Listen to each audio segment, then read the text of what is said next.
Hello and welcome to Bell Curve Gaming and our first ever Budget Brawl Pokemon tournament. I am super excited for this tournament and I'm really keen to see some of the spice in the decks that we're about to see. But before we get started with this, let me explain exactly what this tournament is. This is a standard format tournament, so you can use any of the standard legal cards that you want, except all GX Pokemon are banned. And Pokemon V and V Max for that matter. But when we started this tournament, the Meowth hadn't been released yet, so it's just a non-GX tournament. So why ban GX Pokemon? Honestly, to freshen things up a little bit from what dominates the ladder and what we see all the time, and to add some spice and make things interesting. I mean, I'm sure by now you know that I love playing non-GX decks, and I loved playing just completely non-meta decks and seeing people play that, and it's just super interesting and fun to see that in the format. However, the way the format's really changed, especially standing now with the the HP increases and everything to go around it, non-GX decks just aren't really viable. Well, not a lot of them anyway. So you don't really see much variation in the format. So I thought, wouldn't it be really fun to see people get creative and play against something different than what we see on the ladder all the time? Now, keeping that in mind, I wanted to really promote creativity. So there are a couple of non-GX decks you do always see. Tina Tags pops into mind, Pidgeotto Control. So I did give extra incentive to create something that we don't always see on the ladder. So specifically something other than Tina Tags and Pidgeotto Control. Now, to make it clear, those decks are not banned from this tournament. If someone wants to bring Tina Tag, someone wants to bring Pidgeotto Control, awesome, they can. But I just gave a little bit of extra incentive to give the license to people, I guess, to be a little bit more creative, so we can hopefully see a bit more spice and this not just be a Tina Tag tournament. So with that in mind, let's get into things. So below me, you can see the top 8 bracket of this tournament, and all matches in this tournament will be a best of 3.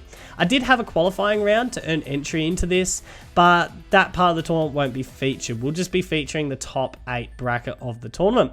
So I'll introduce the contestants as we go, but to kick things off, our first match will be between Black Yoshi and myself. So let's take a look at the decks in this match. So looking at my deck that I've decided to bring to this tournament, I've decided to bring a Scatterstoise deck where we've got two main sort of attacking options. The first option here is the Wishy Washy, which for 3 NGs does a flat 130, but it's got 180 HP and an interesting little ability here. So the Scatter, at the end of the opponent's turn, if this Pokemon has any damage counters on it, you flip a coin, and if tails, you shuffle this Pokemon and all NG attached to it back into the deck. Now, that can be really annoying at times, but we're trying to use this to our advantage. We're hoping to be able to take a hit with the Wishy Washy, shuffle everything back into the deck, and then just be able to bring Wishy Washy back out and get all the NGs back onto it and continue attacking without giving up any prize cards to our opponent. So if they can't one-shot us, that's really what we're hoping for with this. But of course,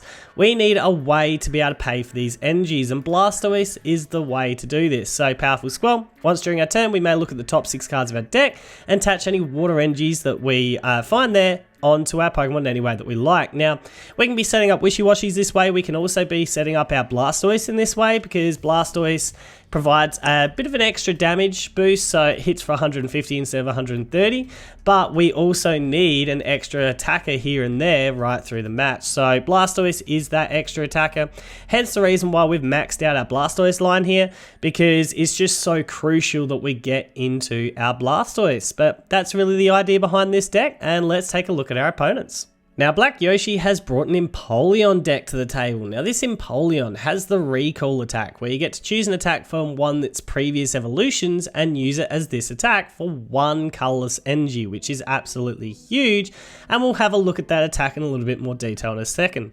It's also got the Aquafall attack, which is very relevant in this deck in the way it's built, and I'll talk about that in a moment as well, which you discard all NGs from this Pokemon and it hits for a flat 130, but you only need 2 NGs to be able to use this attack. Now, let's first of all look at the recall. What are we recalling to? Well, the options are the water drip, which you would never use, but you got the direct dive for 3 water energies, and the attack does 100 damage to any of your opponent's bench Pokemon. So as long as there's not a Mew around, that's a nice bit of sniping that is available. And it's also got the Piplup, which has the bubble hold. It hits for 80, but if the defending Pokemon is a basic Pokemon, it can't attack during the opponent's next turn. So this is just a nice way to hopefully get them stuck and not able to attack if they're relying on basic Pokemon. So a couple of different options available here. I did say that the Aquafall is also a very relevant option. That's because they've got the Quagnag engine. So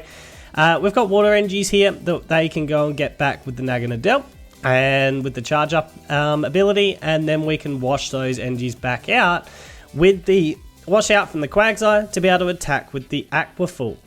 It's also really interesting because you could use this on the previous evolutions as well. So these attacks that we're copying are usually 3 water energies. So you could actually, if you're not able to get into the Empoleon straight away, you could just chuck all the energies to the front line to a Prinplup or something like that, if you've got a few energies sitting on the Naganadel by that stage, and attack that way as well. So you can also get 100 like bench snipe on turn 2 theoretically that way as well. So it's a bit of an interesting build, and we've got some other attackers available as well. Having a Quagnag engine allows you to attack with Naganadel with the turning point at any stage, does 80 base but can hit for 160 if you have exactly 3 prize cards remaining. And the Quagsire obviously has the Hydro Pump for 60 base damage, but 20 more for each water energy attached to this Pokemon. So running 6 water energies in total, that can cap out at 180 damage. So that can be a worthwhile attacker at various stages as well. So that's Black Yoshi's deck, and let's get into the match. So we start in the first match of a best of 3, and this is going to be the first time that either of us are seeing what each other are playing. So it's the first time I've seen the Piplup and realizing that we've got an Empoleon deck, and I'm instantly thinking to myself, what does that Empoleon do? I remember it's got the recall attack, which allows it to use its previous evolution's attacks, but I'm not 100% sure what the HP of it was when I was starting this, and I wasn't exactly sure how much that bench snipe was for. So the one thing that I have going my way is I now know that we've got a slower build deck, and that's something that we really need because we are a so dependent on being able to take a couple of turns to set up, get our Stoices up, and we're probably going to have that because we're up against a stage 2 deck as well. The Poipole was interesting to me because I didn't know what else you were running with it. So yeah, that was definitely an interesting card to see in the active, not one that I was expecting. On my Jirachi pool, I was a bit disappointed I didn't find the rare candy, because that would have been the ultimate pool to go straight into a Stoice. But at the end of the day, it wasn't a bad turn 1. So seeing our opponent here go into the Jirachi.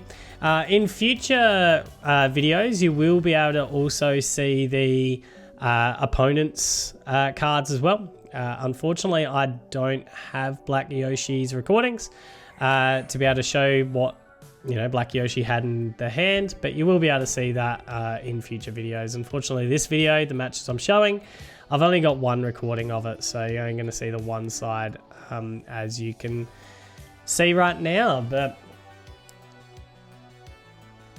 we've got, just at this stage, the Piplup. This is the first time seeing Weeper, so that's where I'm realizing this is Quagnag.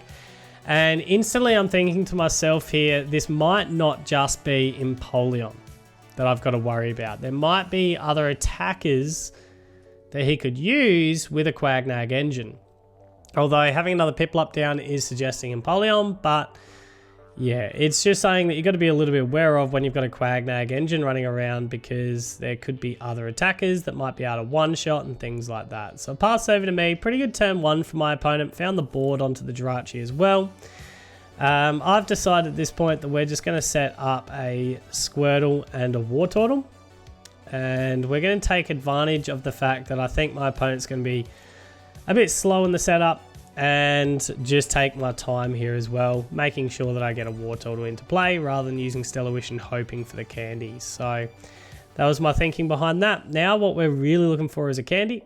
The board will do though, allows us to obviously get out of our Jirachi for the next turn. We're a bit disappointed we didn't find a water energy yet, because it does mean that we do have to hit 2 energies as a minimum on our next turn. We also don't have any sort of draw support in hand at the moment, so Jirachi might be able to help with that as well, but that's something to be aware of as well. So over to my opponent, had a pretty good first turn, being able to establish a Weeper line, Poipole line, get the Piplups cranking, dropped a Viridian Forest. I wouldn't mind seeing that in the last turn, but anyway. Gets the water energy out and dumps one to the bin. So I'm starting to think to myself at this point, what other attackers could be in this deck? I know that Lapras was running around for a while in Quagnag decks, and I'm not sure if that's still in the legal format or not, to be honest, but one that can use the Hydro Pump and really scale up its attack. But keep in mind that generally needed a lot of water energies, so you'd need a bit more than just one Poipole to continue pulling energies back. But yeah, I wasn't aware that it was just purely Empoleon at this stage, and I wasn't sure whether or not he had a Pokemon that could one-shot my Wishy-Washy. So over to me now. We've top decked a water energy. We could have done with that the last turn, but if we pop down the Stoice here, what we're really hoping for is just 2 energies off the Stoice, and we're up and rolling with the Wishy-Washy here. So we do miss on the 2 energies, which is a bit disappointing. So we're not attacking on this turn, but our opponent didn't actually get any of those Piplups evolved either. So whilst we're not attacking on this turn, it's not the complete end of the world, because yeah, my opponent unfortunately whiffed himself, so it's going to be in a bit of a slower turn. So we'll drop the Chaotic Swell here, mostly because it just thins that from the deck. We don't have to worry about that anymore. And now we're finding our water energies. So this stage, I'm ignoring whether or not I want to drop down the Wishy-Washy. Keep in mind, you'd need a fair bit, like you need a top deck of either a Candy or a Pokecoms to have any chance to get into that Stoice. So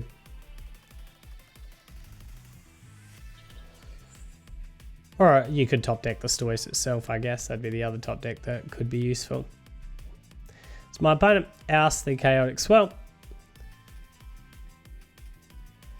and he would be desperately searching for evolutions.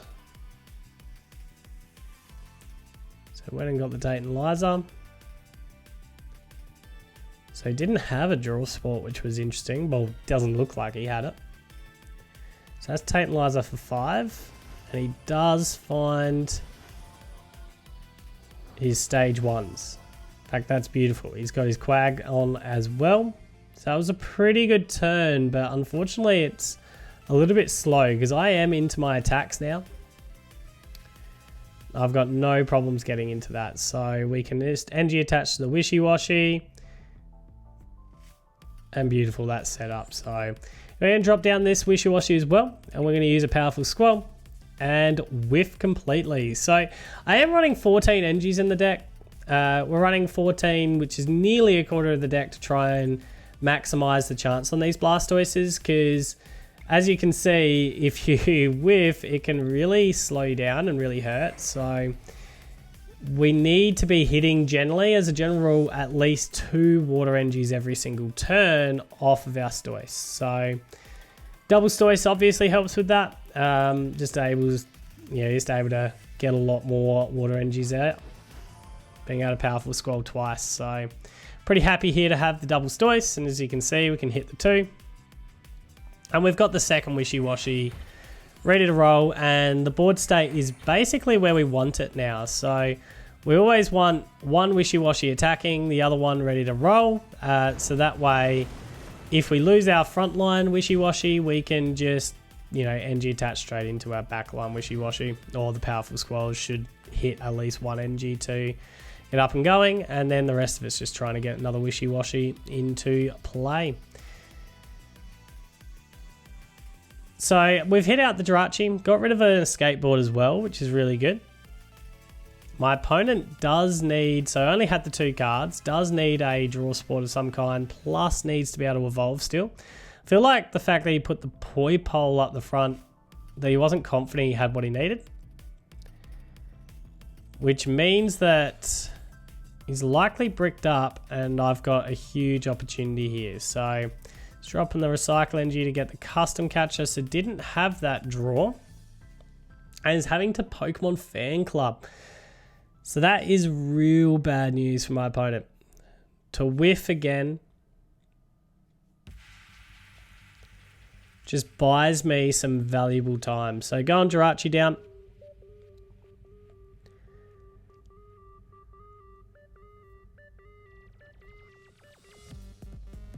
And is going to retreat to the Jirachi. So desperately searching for some kind of draw support here.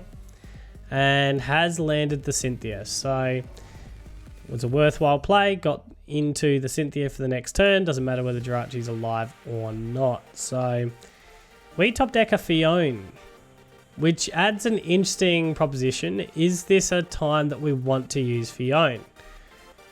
So here's the thought. We can hit just into the Jirachi, which is a great consistency card, obviously. But we have got rid of one of the boards. And Jirachi's currently asleep. But we want to hit into the active anyway, so the fact that Jirachi's asleep doesn't really matter. But he has to find a board to get out of that Jirachi. So my thinking here is let's just attack into one of the back lines. And he's going to give up the poi pole, which is what I kind of expected. And make him have to have another card again to be able to use that Jirachi. Either that or he's just going to have to go into the Empoleons. Well, they're not Empoleons yet, but you know what's coming there. So we've set up a backline Stoice. We've got the Squirtle down. Got Candies and Stoice is ready to roll. So it's a really good hand to have. Whack out the poi pole. And put an interesting proposition. Do you want to go back into that Jirachi? Because it means that you're going to have either a switch or a board. So that's what we're hoping for here, is that he misses. Unfortunately, he did have the Empoleon straight away. And the fact that he put the Jirachi at the front suggests that he has a way to get it out of the active. So unfortunately, that means the Fione play didn't kind of work to what I was hoping for. But he does drop the energy onto the Jirachi and then Cynthia. So he didn't have to switch there, which is an interesting call. Is able to get out of the Jirachi though. As long as he doesn't use Stellar Wish. And I'm testing how many boards and switches he's playing. So knowing that, you know, like me, he's a stage 2 deck. So deck space can be a little bit tight. So it doesn't Stellar Wish, just uses the manual retreat. So we didn't get burnt by that as such. But yeah, the Jirachi didn't get the board or a switch out of the Jirachi, so he got no use out of the Jirachi. So I'm assuming here that he was going to target either the Stoice or my Jirachi. But he shocked me a little bit and went after the Squirtle. It's kind of wrecked my plans because I was hoping to be able to rare candy into a Stoice, have Trip Stoice up, and then I'd been really laughing. What I realized though is he's probably looking at soft targets, so trying to hit in Pokemon that he can one-shot, knowing that I'm having to two-shot him, and I've just realized I'm going to have to be pretty careful not to put too many Pokemon down that can just get one-shotted. So we're going with a wishy-washy here. We might as well set up another one. Something and erring about whether I need the energy, but I don't have an energy to attach, so logically, you take the energy card because that's your attachment for turn. So we're grabbing a switch, and we're just grabbing the switch just in case we see Bubble Hold at some stage, which stops my basic Pokemon from attacking. So we've got a counter to that just sitting into hand just in case we see that. But I'm thinking we're going to see a Bench Snipe And it's either going to be the Jirachi, or I'm thinking that it'll be on the Stoice. Because Bubble Hold also has the issue of, yes, it's not one-shotting me, but it's also giving me the opportunity to flip tails, get out of the active, and go into another wishy-washy, and then just looking at the rinse and repeat. So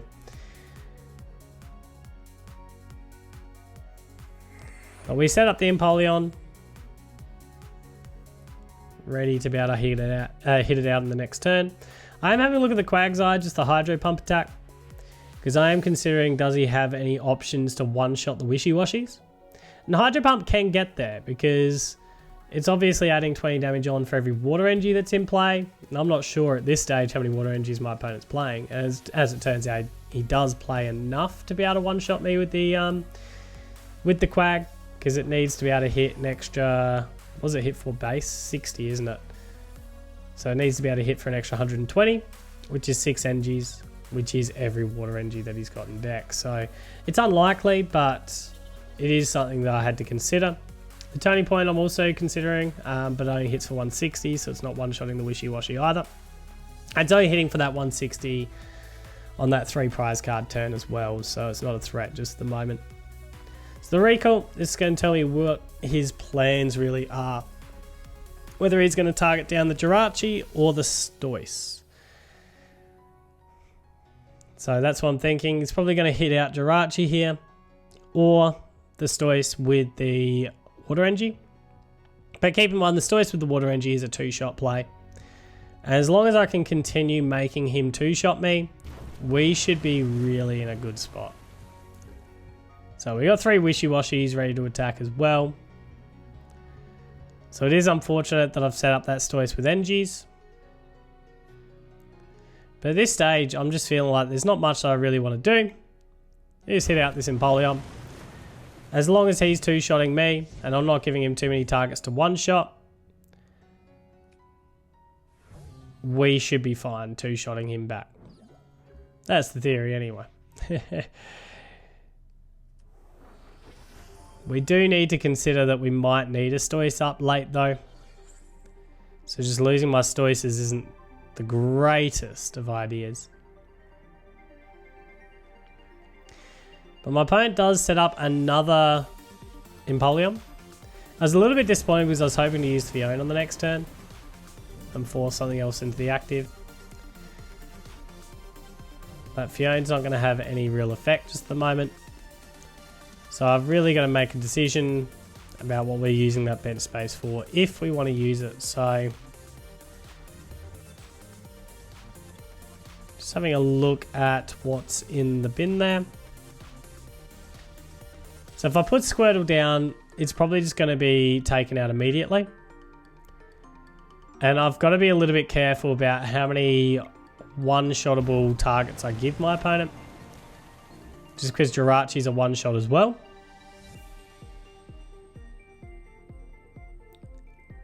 And that might be enough if I keep giving him one-shot targets for him to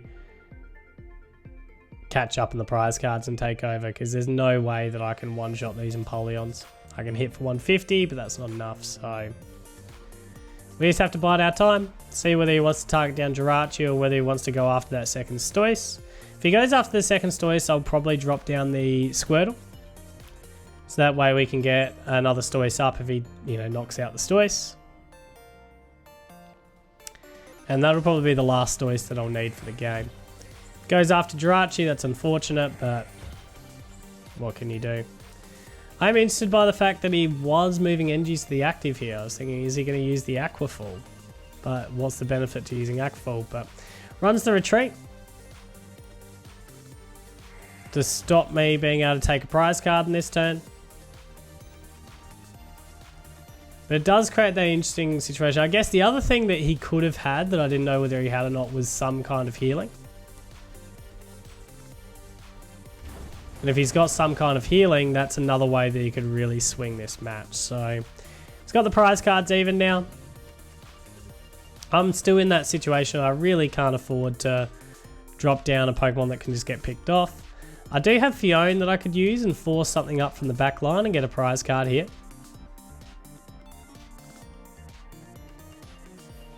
But I was thinking to myself also, what's he going to give up? And I'm assuming it's probably the Jirachi. And he's already got 2 Empoleons ready to go. So, was there any benefit to dropping a Fione just at the moment?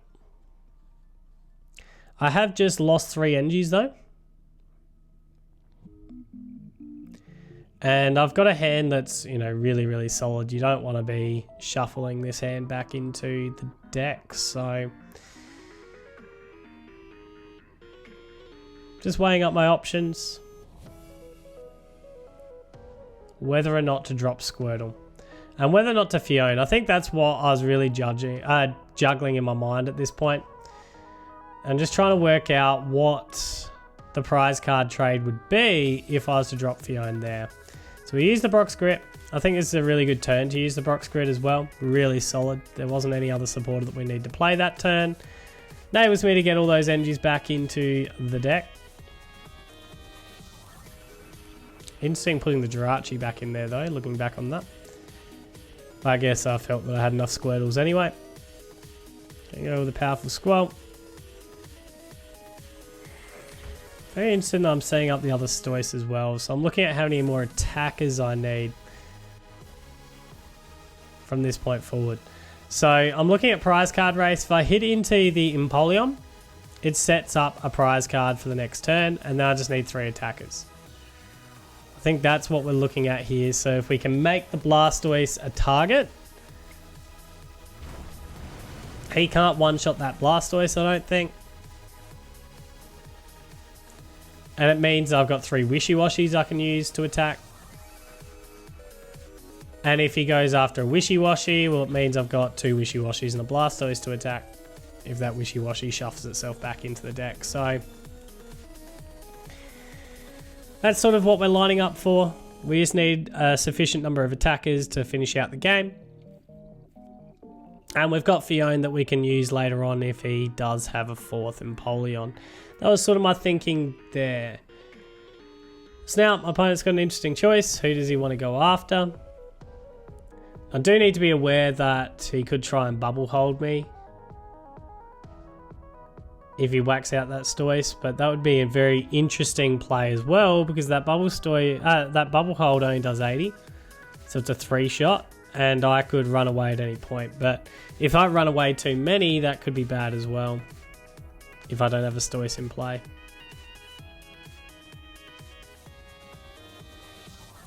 So once again, I think this is going to be a turn where if he targets the Stoice, we drop the Squirtle. So dropping the Squirtle just makes him make a choice of what he wants to do there. So it's an interesting play. Bring up the Stoice into the active. Can't say I've seen that one coming. But given he's now used the 2 custom catches there and he used 1 for draw earlier, that does mean that the custom catches are out of play. So he hits in for 130. Stops me from being able to attack with the Stoice, but that's fine. We've got the switch sitting in hand. We decided to go the Tate and Liza switch because it just allows us to have that switch as an item card after this. Feel like Fione's probably not going to get any value this turn, but could get value on the later turns. Not setting up another Empoleon, so we are able to one-shot everything. Dropping the Squirtle down here, because if he targets out the Stoice, we can get into another Stoice immediately. But 2 prize cards to go. In a real strong position here. Given that we can just take out the other Empoleon straight away as well. We've still only seen 3 water energies into play at this point.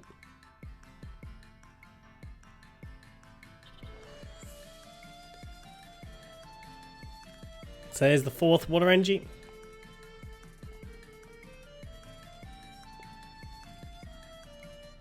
And he does need 6 to be able to pull up what he needs to one-shot with the Quag. So it's got a bit of work to do in that. Doable from next turn. But he can't just trade one prize card for one prize card at the moment. Can't afford to do that.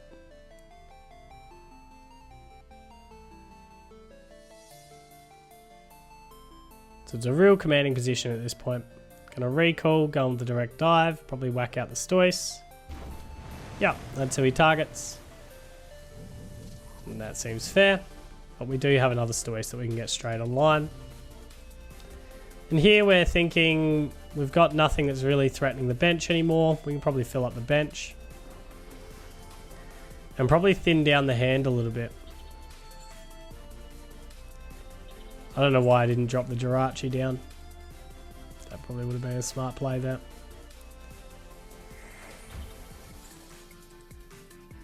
Drop the Jirachi and go to the board on the Jirachi. But anyway, we'll whack out the Fiona. Feeling like we're in a really good position anyway. My opponent needs to do a lot here. And surprise me here to probably be able to pull this one off. So board onto Jirachi.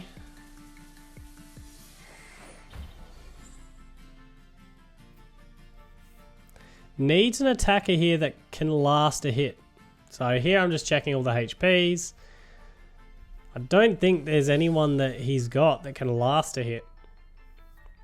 Plus he'd need to get rid of Fiona from my hand.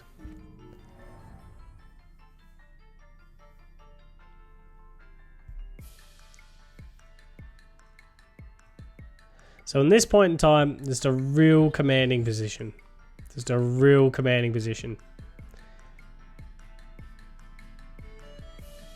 And probably that realization that if I can get Stoices set up early enough, that the Empoleon deck is going to really struggle to take down the Scatter Stoice here. So, going with the Quag. Going to get one big hit onto the Wishy-Washy. But that also means that round one will go to the Scatter Stoice here. Not going to worry about attacking. Conceding there. That's all over.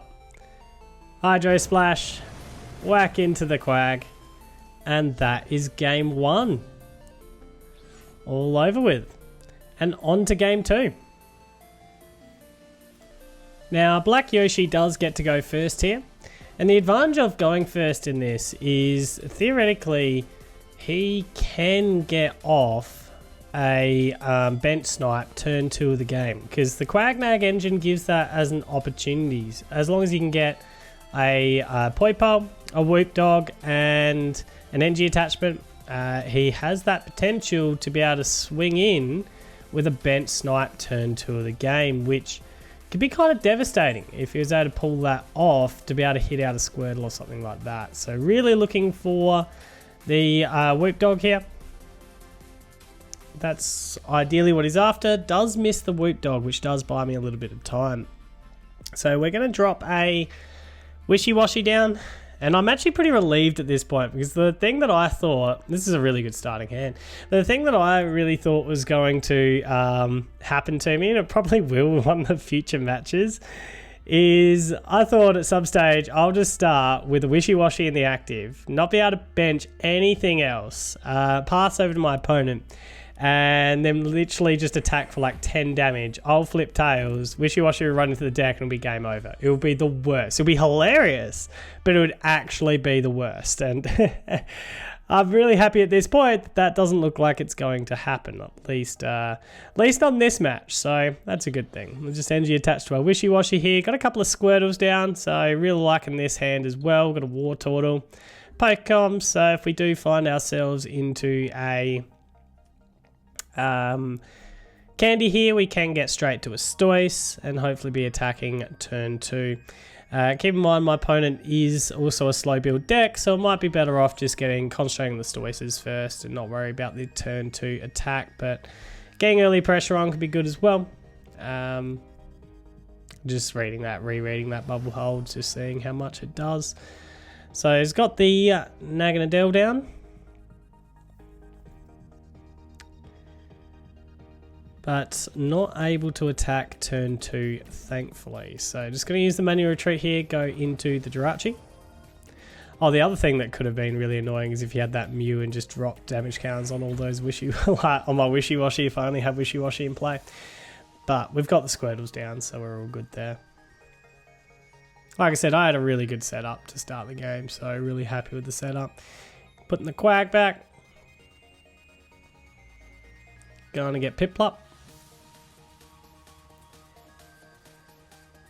And setting up on the back line there. So he'd have to... Oh, not necessarily. I was going to say he'd have to know that his Jirachi's likely going down on this turn.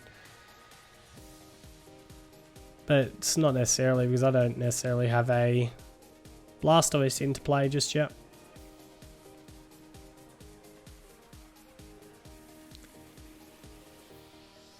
I mean, we'd have to get a candy to have any chance of having a Stoice in play, so certainly far from guaranteed on that.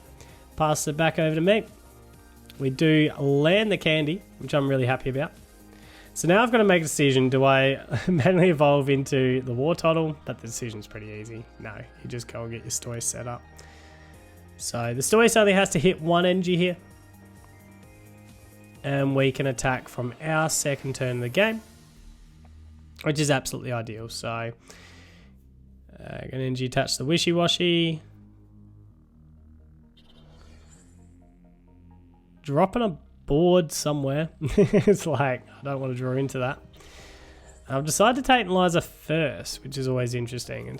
It's always interesting, that decision of, do you use that you know, powerful Squall first, or do you shuffle, draw more? Like, how do you go about it? So, I mean, we got an absolute ton of energy off that. And I'm a little bit aware that this deck will target down the Stoice. So whether or not we want to bring all 4 energies is another question. But we do decide to do it, just to thin the deck out. Couldn't believe the number of energies I just pulled, though. And yet last game I went, you know, that long without being able to find energy. It was ridiculous. So we got the fan club. And we can put early pressure onto our opponent here with the Wishy-Washy. So nice Hydro Splash. Take out Jirachi. Get the first prize of the game. Another Stoice, just a candy away from having double Stoice out. Keep in mind that Squirtle is some easy picking just to this stage as well, so we're really hoping that you leave the Squirtle alone, but I have a feeling that Squirtle could be going down here.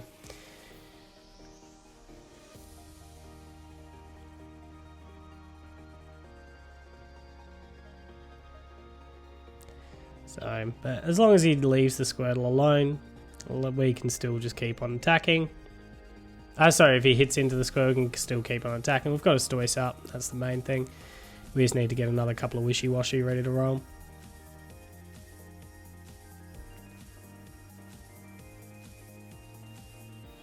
And that's really what the aim of the deck is from here. So we've also got Fan Club that we can take prize cards this next turn as well. Just force something from the bench up. And comes back, so yep, he is attacking here with the Empoleon.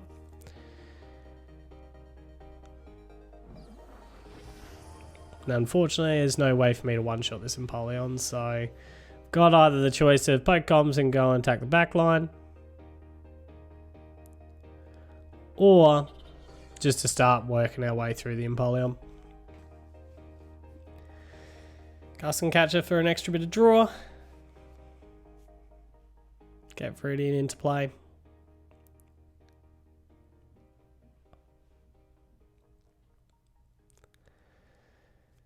Custom Catcher again.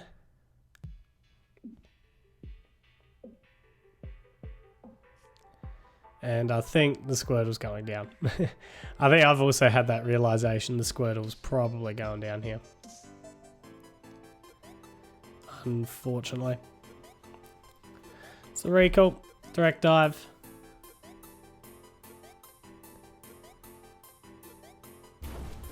Goes after Stoice, which does surprise me a little bit here. We've got switches, which is really good for us. So trying to get the Stoice out early is painful. We're thinking about using a Pokemon fan club first. Just seen Fiona, just remembered about Fiona being a thing here. So we can take a prize card on this turn. Get another couple of energies down, which is really, really good. Like I said, the 14 energies just seems to be the sweet spot most of the time.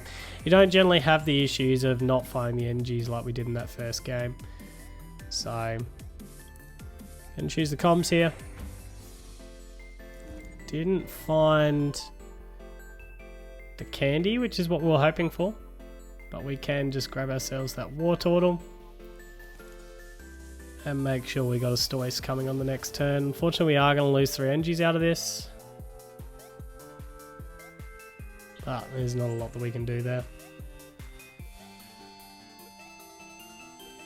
So now it's just umming and erring of, do I want to take the prize card? Do I want to hit into Empoleon while we can? I'm thinking to myself, he's just going to drop Mew down. If I use the Fiona here. And hitting out Mew's a little bit, just meh. The other thought is I could actually go into the Stoice, since I've got the switch out of it as well. In fact, looking at that now, I reckon Stoice is the way to go. Because even though I attack, put 30 damage to myself, I had the switch back out of the Stoice.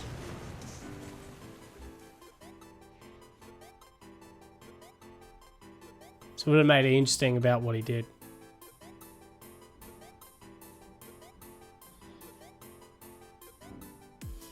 Whether he wanted to target down the War Turtle or not.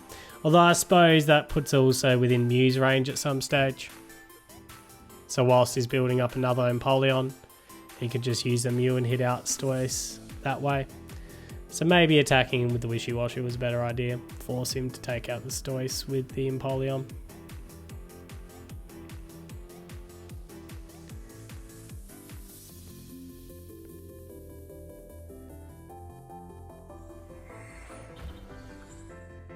So the 3 water energies into play.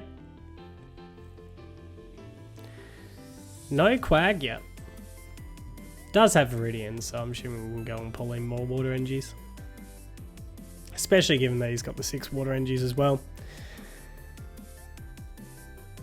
So he's got oodles of that. But once again here, we are in a real commanding position. And I feel like the Empoleon deck is going to have a lot of difficulties keeping up with what I can do in terms of the trade. But being able to snipe away the bench like he is at the moment is just so good. I do like that part of the deck quite a lot. So now the question is, who's he going to go for? Is it going to be the War Turtle, whack it out while you can one-shot it? Or are you going to go after the Stoice? Or go after the Wishy-Washy and make things interesting. So I do have a switch card in hand. I even forgot about that, to be honest. I was not expecting the Wishy-Washy to become a target there. Let's go use the fan club here.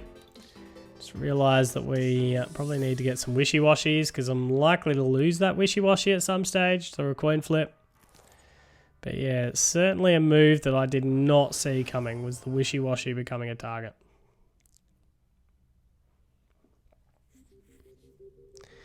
So we're going to Stellar Wish.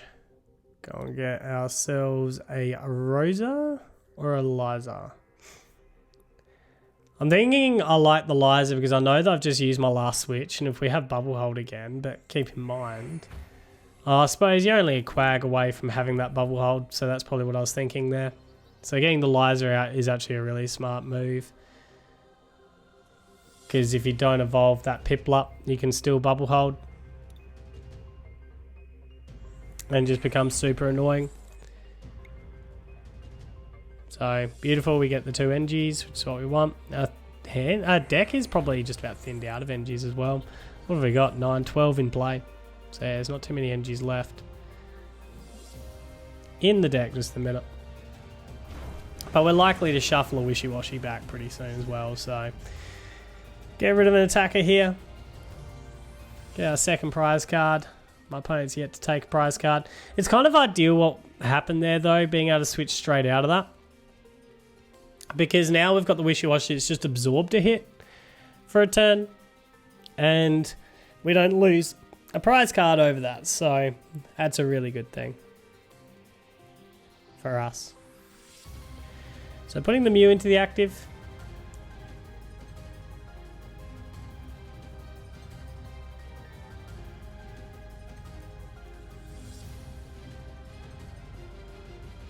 And just thinking a little about what his options are. So getting the Piplup. Oh, he's got a Rosa. Yeah, really good time to have the Rosa. Get the Piplup going. Assuming the attacker, probably not going to be going in with Naganadel. Wouldn't be going in with a Quag, I wouldn't have thought. So Mew could potentially see some attacking action here, which is another really good thing that we don't have. Like, we didn't use our Blastoise earlier, because that's when the Mew could just take out a Blastoise on the bench here for the turn, which would have been painful. So yeah, Mew is the attacker. We're going with the Psy Power. Who does he want the damage counters on?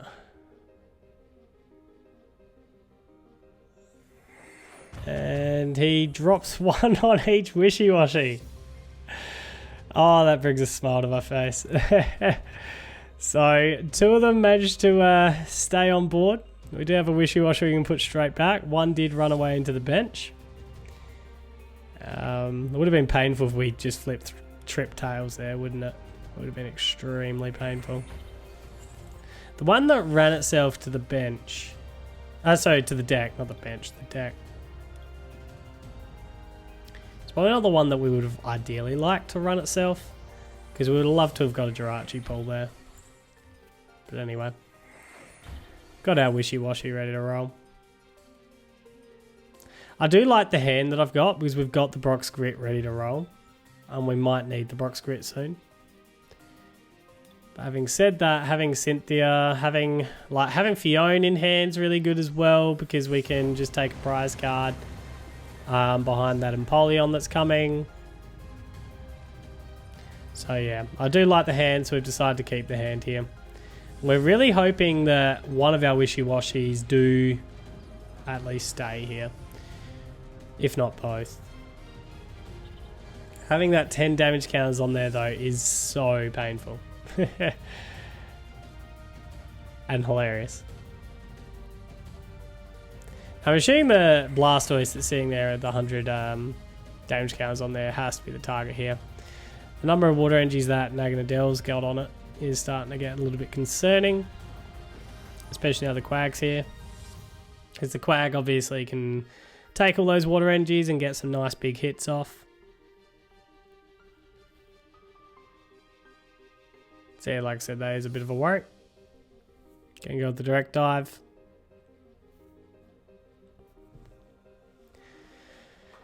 And the target here is the Stoice.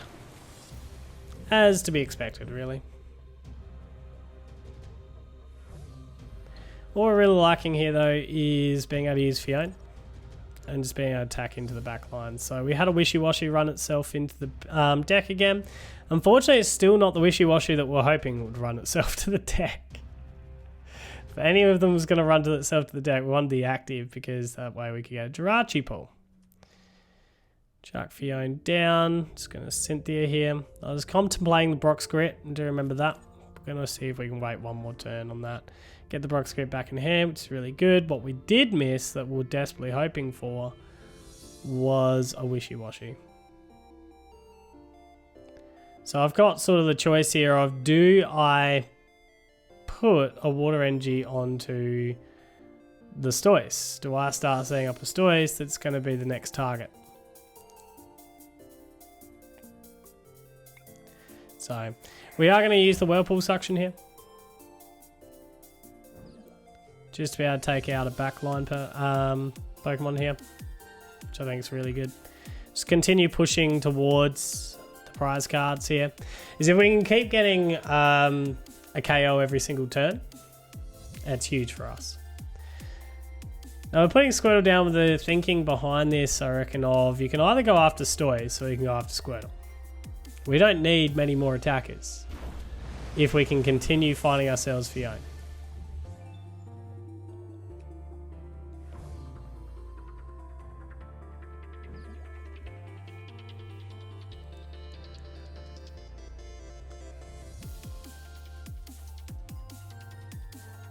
So we're desperately wanting our Wishy-Washy to stay here. So it'd be a bad time for our Wishy-Washy to run itself away.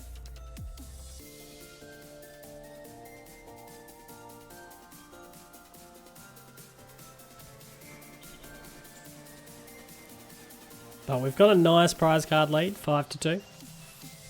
That's pretty huge at this point.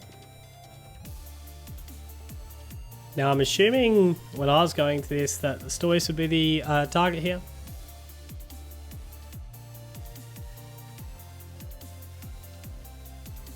Just going to Liza Shuffle. Getting another Piplup rolling, which is a bit concerning.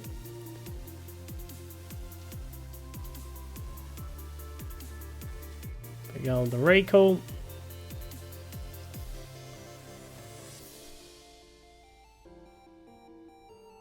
And this is where he makes some big plays. So going with the direct dive.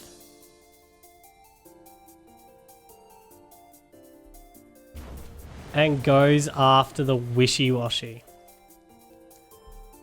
I did not expect that. And it flipped double tails. That was a huge turning point. Something that I had no clue on whatsoever that was about to come.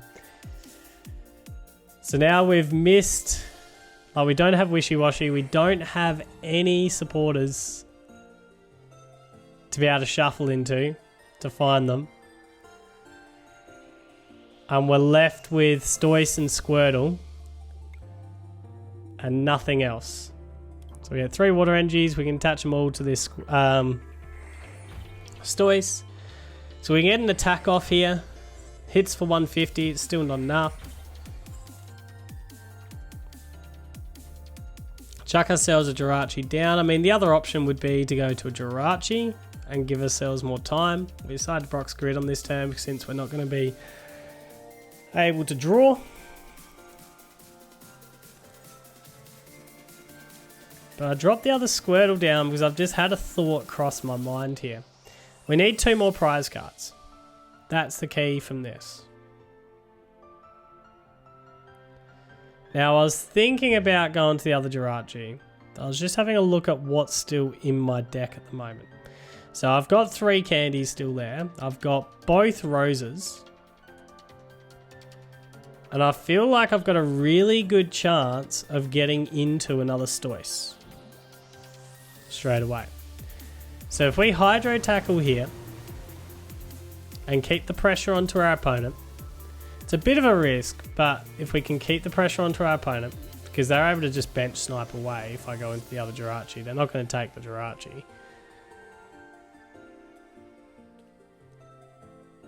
What it allows me to do is take the KO with the Squirtle and puts me to 1 prize card. And it puts me in a situation where I've still got Fiona to try and take out that last prize card. So I just need 1 attacker other than a Squirtle. So Squirtle can act as an attacker just for a 2 energy attacker. Takes KO, which is absolutely awesome. And I just need to find a Stoys. That's all the next turn is about, is getting that Stoys. But certainly a play that was absolutely massive in this match was hitting that into that Wishy-Washy, and I just did not see it coming. Did not see that Wishy-Washy hit coming. So, Empoleon, it's ready to go. The backline Empoleon's pretty close as well. Got 6 energies in play on the Naganadel, which is really good now for you because you've got the Quagsite that can one-shot a Wishy-Washy.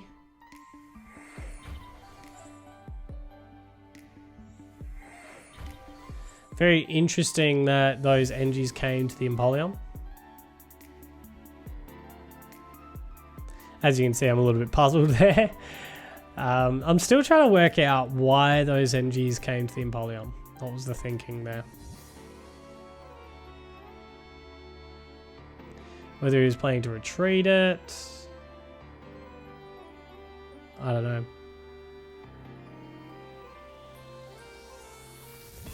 Not too sure.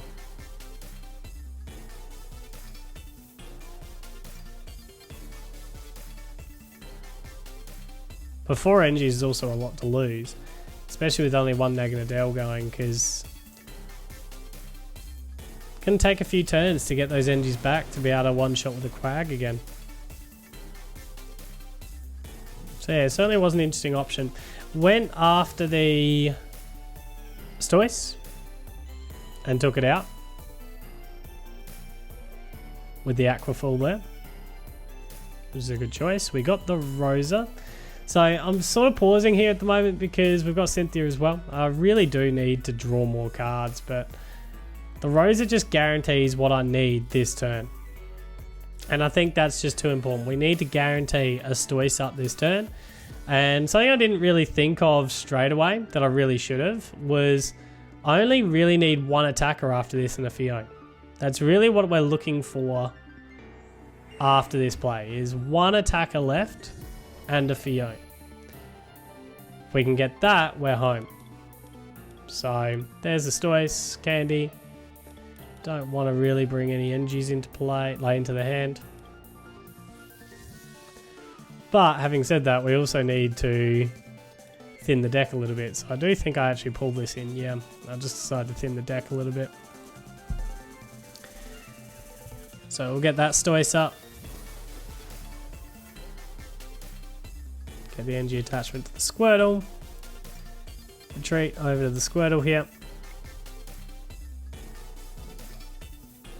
And like I said, this Stoice is actually the guy that I should have been thinking about putting all the energies to. So I really should have energy attached again. Like brought both those energies to the Stoice, because I only needed one more attacker and a Fiona, like I mentioned. But we're down to one prize card. One prize card, but just kept our foot in the pedal to keep the pressure on. We're becoming a Stoice deck rather than a Wishy-Washy deck. And Squirtle gets a KO. How often do you see a Squirtle get a KO? So there's the Empoleon. Now it's kind of interesting here about who you go after. You just go after the Squirtle, or do you go after the Stoice? Because the Squirtle can get the chip damage that's needed. The Stoice can get the big damage. You got to go after the Stoice, don't you? You do. There's no choice. You got to go after that Stoice.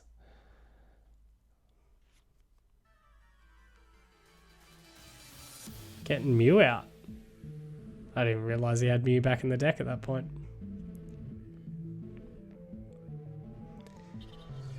Get another Piplup started.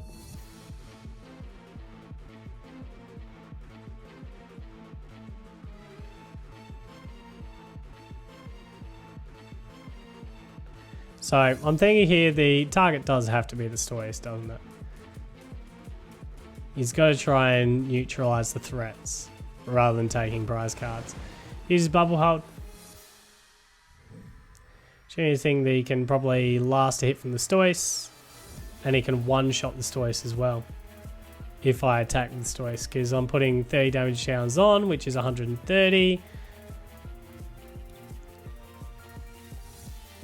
So if I attack with Blastoise here, I've got to be able to take out a Pokemon. Otherwise, it just gets one-shotted back. So I probably should have reset stamp there. Maybe even energy attached. But we got what we needed anyway. There's the Pokecomps. chuck back the Jirachi, go and get Fiona out. And that is everything that we needed to get the game. So Whirlpool Suction and Blastoise pulls us through by being able to whack out whatever he decides to put in from the back line. It is something that we do really like about Fiona, just being able to get multiple uses out of it, so something we really do like there. But well played from Black Yoshi. Unfortunately, I do think I probably had the advantage in that matchup, but yeah, well played, well played.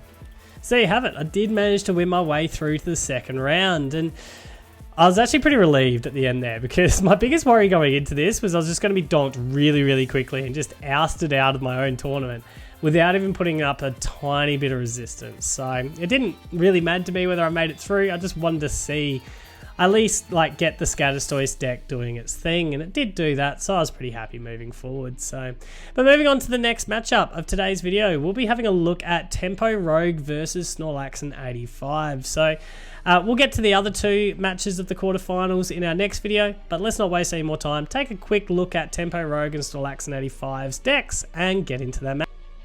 Now, Tempo Rogue has brought Nuzzlechew to the table, and Nuzzlechew is one that I strongly consider because it's got such a good consistency engine, plus the numbers that can hit up to can one-shot anything in the game. So, the Raichu has got the powerful Spark Attack, does 20 damage times the number of lightning energies attached to all of the Pokemon in play, and, well, at least your Pokemon in play, and you can power that up through the Pachirisu, which the Snuggly Generator allows you to search for a lightning card, like lightning energy from your deck, and attach them to each one of your Pokemon with the Nuzzle attack.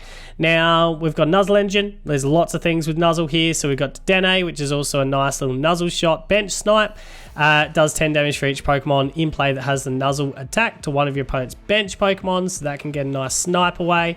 The Emolga is obviously the consistency engine, so it has the Nuzzle attack as well, but allows us to search the deck and get a Pokemon card with the Nuzzle attack, which of course we can go and get the Raichu out of as well.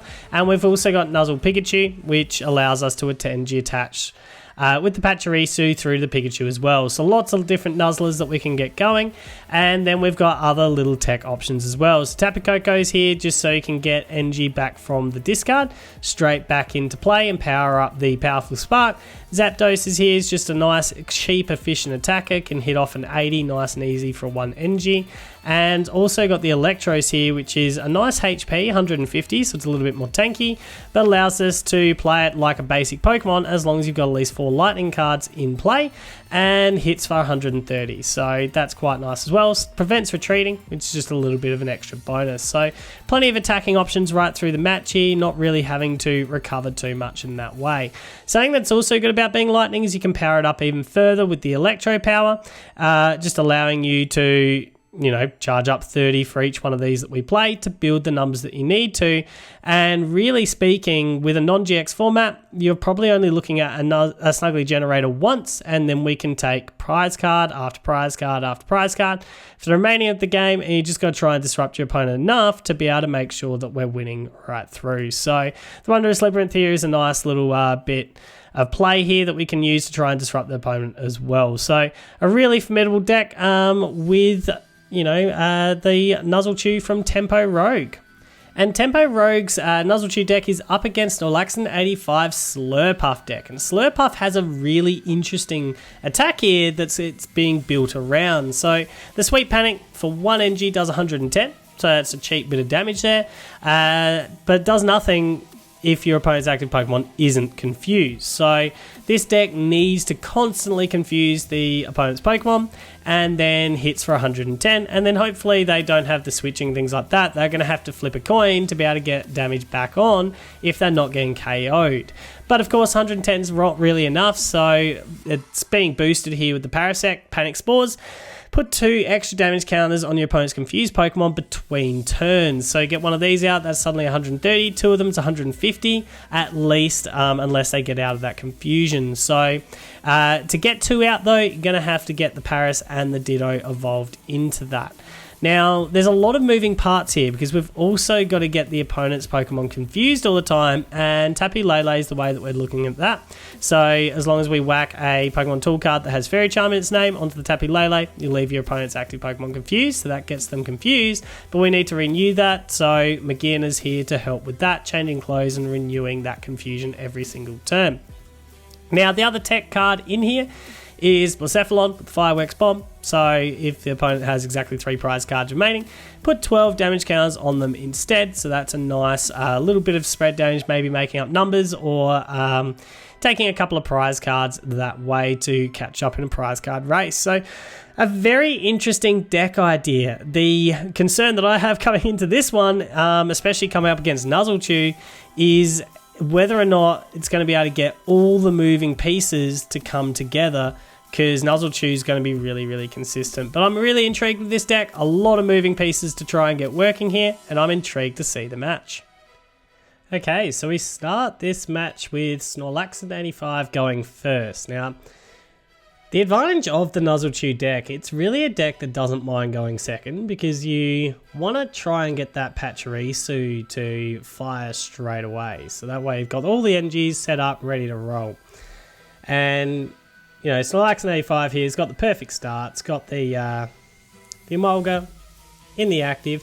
The only thing he doesn't have just at the minute is a Lightning Energy. So that's the only thing really missing from the starting hand. But yeah, it's going to be able to Nuzzly Gather and get a lot going here. So the Oak setup first up for Snorlax at 85 is absolutely ideal.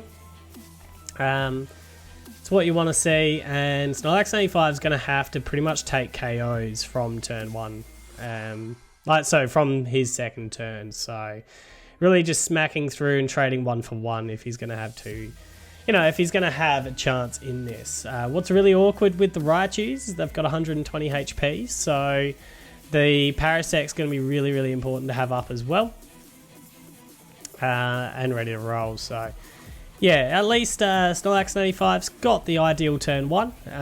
Getting set up the Magina, Tapu Lele, a couple of Slurpuffs down, and Jirachi still sitting the active. So a really good start there. It'll be interesting to see whether or not they'll go for the Pachirisu, or whether they will go for Dedenne and just try to snipe here. So that'll be something that'll be interesting to see what the choice is there. It's got Roxy for draw, got the Emolga, it's just going to be able to go and get a heap of other Emolgas out. Top deck the Pachirisu, which is really good. Got the full line of Emolgas available. So he does have a bit of a choice here on what he exactly wants to go with, whether he wants to just hit him with Dedenne or go with the Pachirisu. That's what I'm really keen to see, what the strategy actually is here. It's going to Roxy away the Emolga here. And, oh no, not going to Roxy away the Emolga, just the one Raichu. Alright, get an extra 3 cards. Wondrous Labyrinth is really good here. Dropping the Emolga anyway. Very interesting. Would have thought you would have gone the other way around if you were to do that. Don't have the Pikachu down.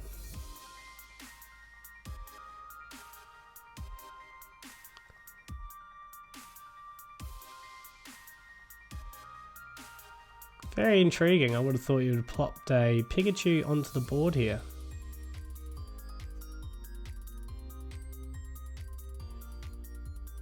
Unless he thought he had the Pikachu, maybe? I'm not sure. But yeah, very interesting that the Pikachu didn't come down there. I was just expecting that to be in play by now.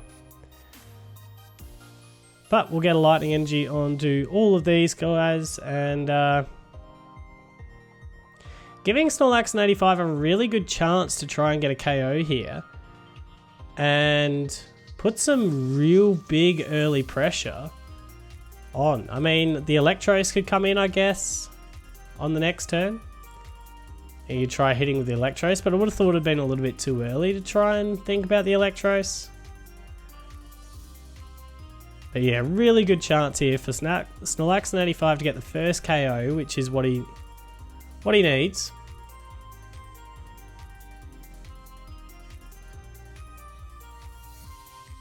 So what's he need for it? Just an energy card. It's just an energy away. Oh, you're kidding.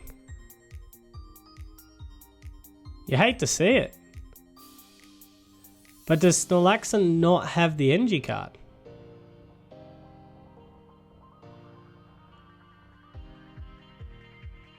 Okay. That surprised me. Doesn't have the fairy energy by the looks of things. So it has the Psych energy, doesn't have the fairy energy. Interesting that you're going with the Parasound because you're going to need the Parasect later on. I'm surprised it didn't confuse the Pachirisu as well. I would have thought that would have been something you would have gone with. Huge amount of Nuzlocke gathering now. Giving a second turn of Snuggly Generator if he wants it.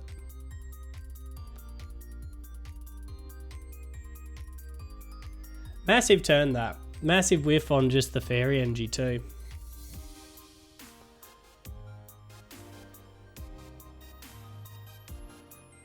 Especially since there wasn't a Pikachu down.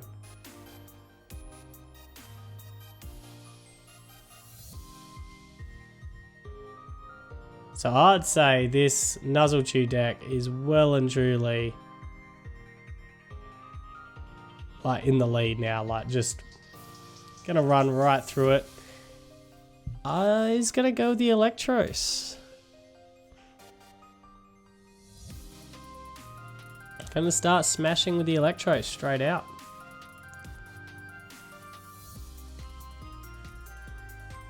Very interesting.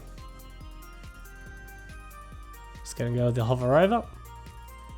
I mean, getting him confused now is gonna be much more challenging. Especially since it's not running any Kogas. Relying purely on a Tappy Lele to get things going. So hitting out the Tappy Lele on something that's got just so many pieces that you need to make it work is huge. Absolutely huge. And devastating for the Snorlax's deck.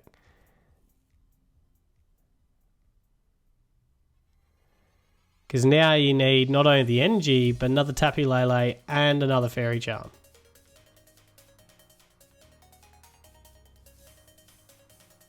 Which a Rosa could get. A Rosa could get all those pieces. But it is confusing, the Electros, I guess. If you didn't have the Rosa, I would have Jirachi'd first. Because now you've got a couple extra cards sitting in the deck.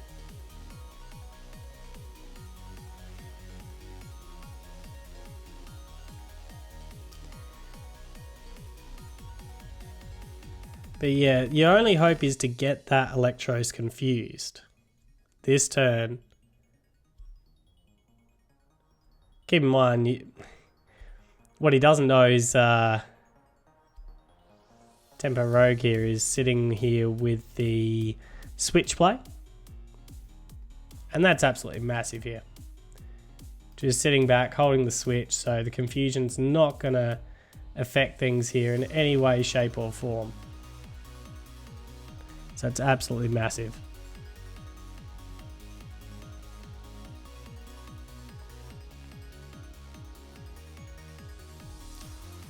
Oh, huge Cynthia here.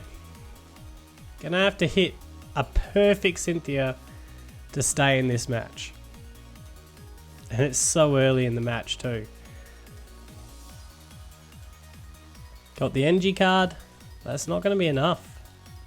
It is not going to be enough.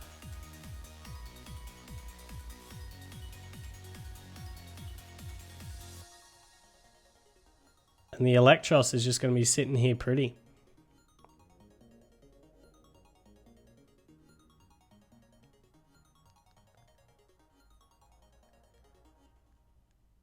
Gonna run trying to switch play to it. Why wouldn't you just retreat? Oh, did you retreat into it? I don't know.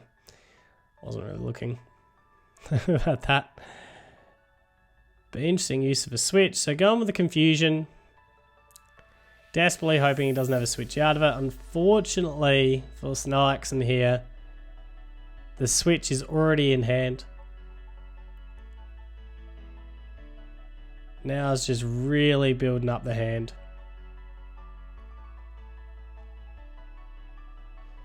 So there's the switch plate. Trading back to the Electros. I mean, doesn't have the switch after this, but already 2 prize cards up. Gets the Volkner so he can start setting up some more lightning energies.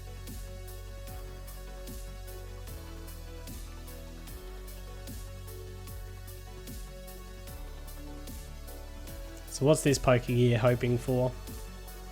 Like setup, that's not going to get it done. After such a great start, it's just completely falling apart. And that's what I was really worried about with... Oh, I had the Rosa in hand. Oh yeah, because he synthed into it. But that's one thing I was really worried with this deck, is there's just so many moving parts. And you need them all into play.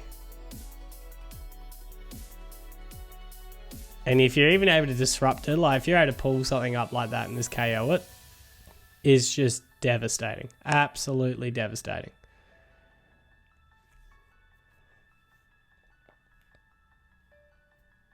It's getting the Tappy Lele back. Pokecoms. I mean, it still needs the Fairy Charm. I mean, there's plenty in deck that can go and get that Fairy Charm out, so the Jirachi could land it still. So there's a Slurpuff. And if we think through this, if you're able to get the Fairy Charm on and confuse the Electros, I mean, I guess there's still a chance that Electros isn't successful getting the attack off the next one. There isn't many lightning energies in play just yet. That has the potential to have a lot of lightning energies in there very soon.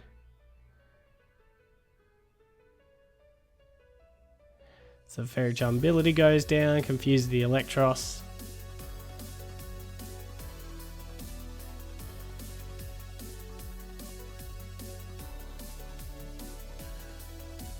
So it makes it harder just to straight attack here.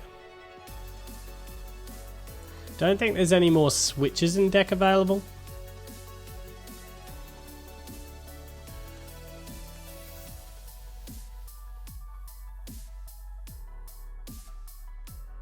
So it'd be interesting to see. I mean, you can still free attack with the Electros right now, because it's not going to KO itself if it's confused. Yeah, so there's no switches in deck available. Getting the lightning energy. You'd really want the Tapu Koko, I would have thought. Gonna get an E-switch.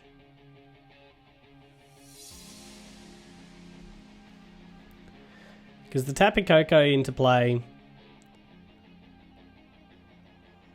would just allow quicker energy recovery. Yep, so going to go with the Hover Over.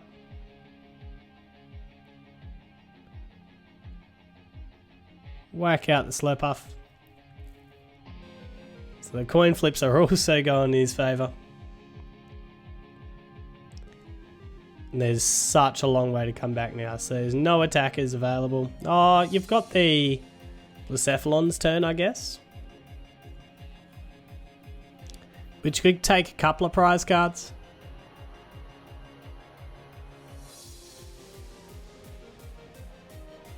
Including, like, you could whack out the Electros, or you could just leave it in the active, but whack out the Electros, you could whack out the Pachirisu, get rid of the 5 energies that are currently in play.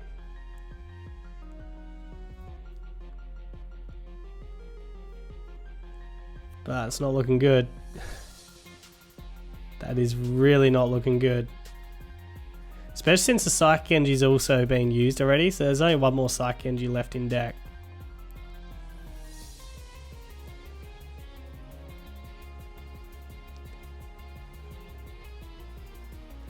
Oh, that is so bad. So you can risk it here with the Electros. And see if you can flip another heads to KO the Paris.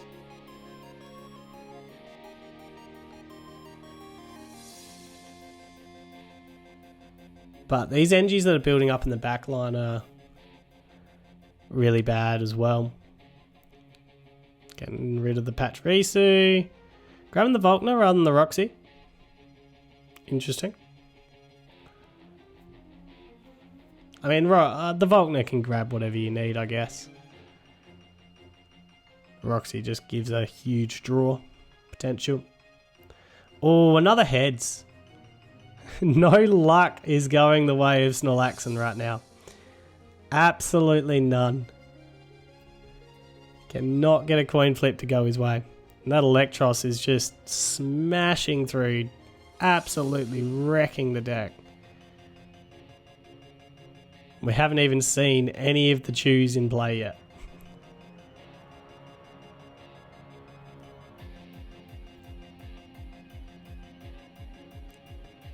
But yeah, just absolutely destroying this deck right now.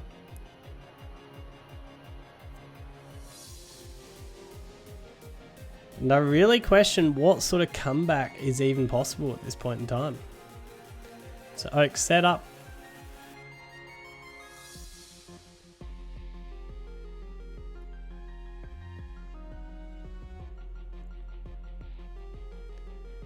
So you've got no attackers that are really viable this turn.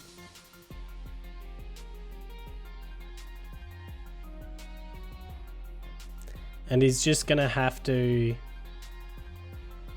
pass it back over again.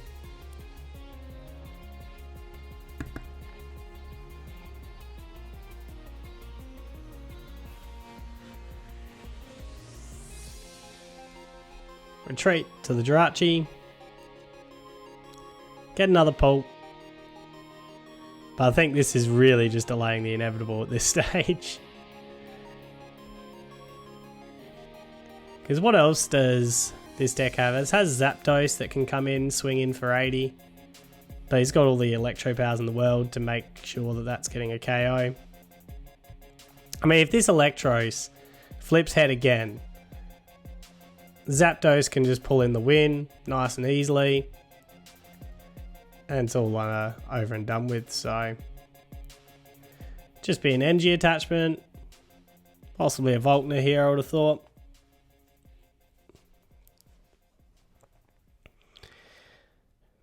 Really going to run the retreat? Oh, another heads. Another heads with the Electros. Cannot take a trick, Snorlaxon. Cannot take a trick whatsoever. And it really doesn't matter what happens at this point. It's got all the E-powers in hand. Like, even a reset stamp isn't going to really help because you're just charging up a Pikachu on the next turn, the Pachirisu. And you've got all that Emolga to draw everything back out of the deck that you need to take that final KO with the Raichu. Such a massive lead at this point.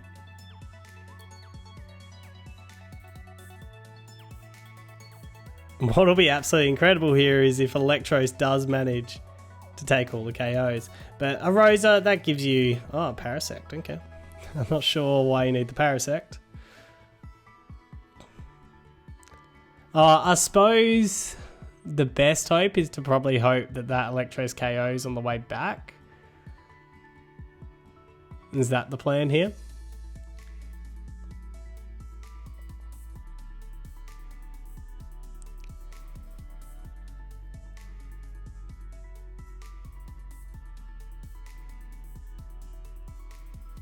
I'm assuming that's probably the plan.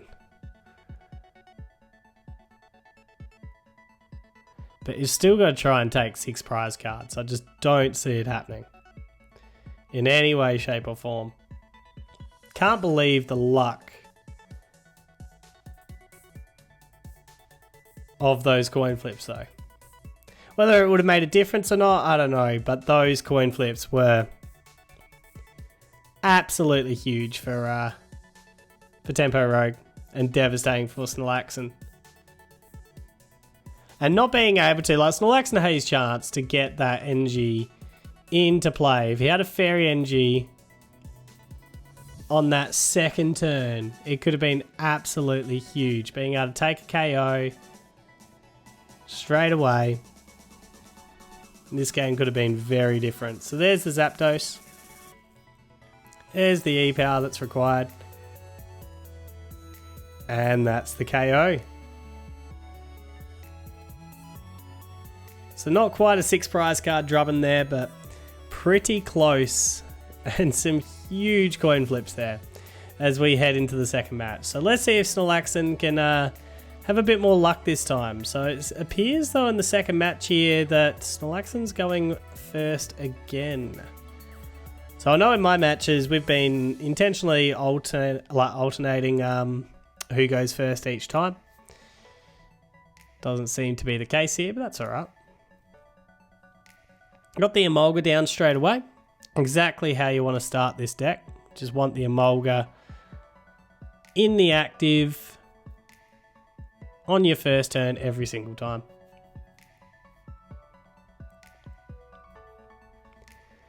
Not a good start for Snorlaxon there.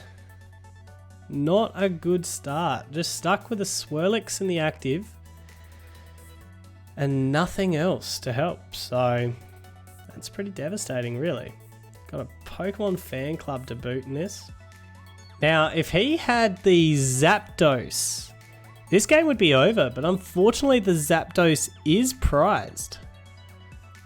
Because he's got the E-Power sitting in hand, just a Zapdos away from being able to...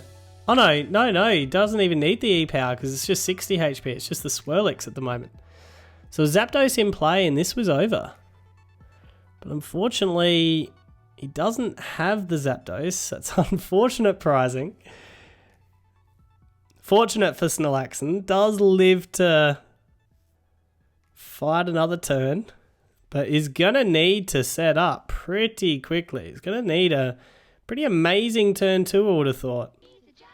Because otherwise we could be seeing the Nuzzlechew deck advance really quickly here. Through to the second round. So, a Snuggly Generator, 4 Lightnings into play, or extra Lightning NGs. Certainly has got the attack on the next turn.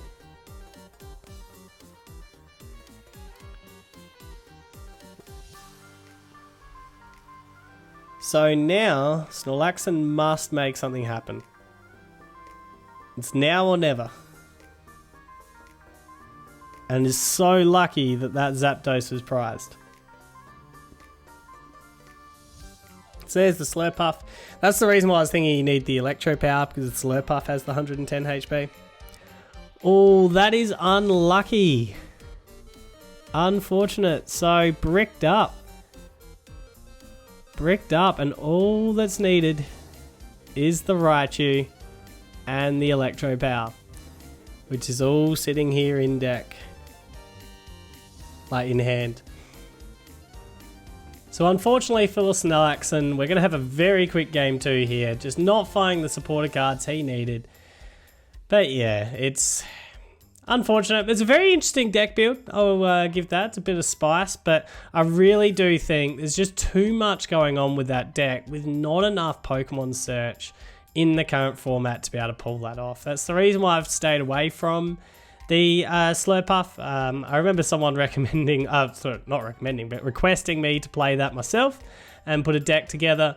But it's just got way too many pieces that it needs to try and pull off. I thought that in that first game he's potentially going to have it when he had the had it all set up. But yeah, just missed out and we did not get to see the Slurpuff deck go off. Unfortunate, but congratulations to Tempo Rogue.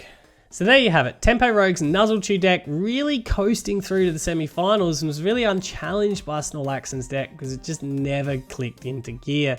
A lot of moving parts and you hate to see it, but it just never got up and rolling. But there's still some very interesting decks from both sides of the bracket still to come. And I think the Nuzzle Chew deck and the Scatterstoise deck really have its work cut out for it in the semis, no matter who advances between Edward Hyler and Strasser and also Kevin Blair and Startup 21. But before then, we have to see who advances in our other two quarterfinal matches. So in our next episode, I'll be bringing you the other two quarterfinal matches with some very exciting decks and some very close matches. I'll give you a hint of some of the decks to come. We have some Milk, some Chicken, some Zard, and some Turbo Beast action. So until then, if you like this video, be sure to give it a thumbs up. And in the meantime, I'll catch you later.